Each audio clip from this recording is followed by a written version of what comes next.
喂，咁多位模型朋友，又到咗 Train Frankie Hobby 模型頻道啦。今次嚟講下 Finemos 最新推出嘅1:72 F14A Bombcat 呢個 kit 係3月份先至正式出貨 VF154 Black Nice 嘅塗裝，好靚仔喎。不過呢個 Bombcat 版廠方只係附送咗空對空武器，即係 AIM-54 Phoenix、AIM-7 Sparrow 同埋 AIM-9 Sidewinder 嗰啲，夠你做純空戰 loadout。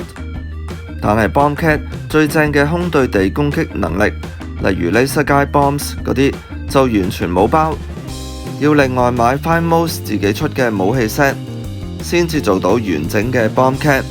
呢個做法有啲揾笨喎，因為 Bombcat 本身就係為咗加裝 Lanturin 之後做地面攻擊而改裝，所以基本 kit 只係俾咗空對空，空對地武器就要另外買，感覺有啲唔夠誠意。尤其係而家啲模型都唔平，額外買武器 set 又要俾多啲錢，唔少人都覺得廠方係想分開買賺多啲。相比之下，最近田宮推出全新嘅1:72 F14D Tomcat 就慷慨好多，佢基本 kit 已經齊晒空對空導彈，仲有齊空對地嘅武器。田宮呢個新模無論喺細節、表面處理都係頂級，武器又齊，基本上直砌就做到好靚嘅 Bombcat。所以總結嚟講，如果你中意 Finemos 嘅精細度同埋想做 VF154 嘅塗裝，呢個 Bombcat kit 都係好選擇。但係記住 budget 就要預多啲啦。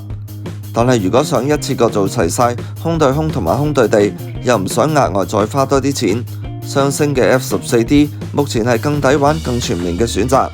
你哋又點睇呢？ Finemos 呢個設計究竟係揾笨定係正常？留言話我知啊！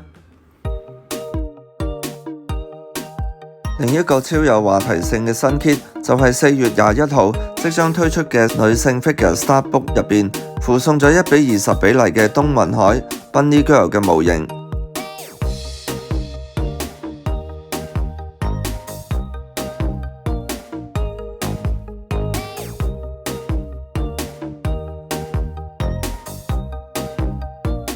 除咗模型本身，書入邊仲有詳細嘅塗裝教學。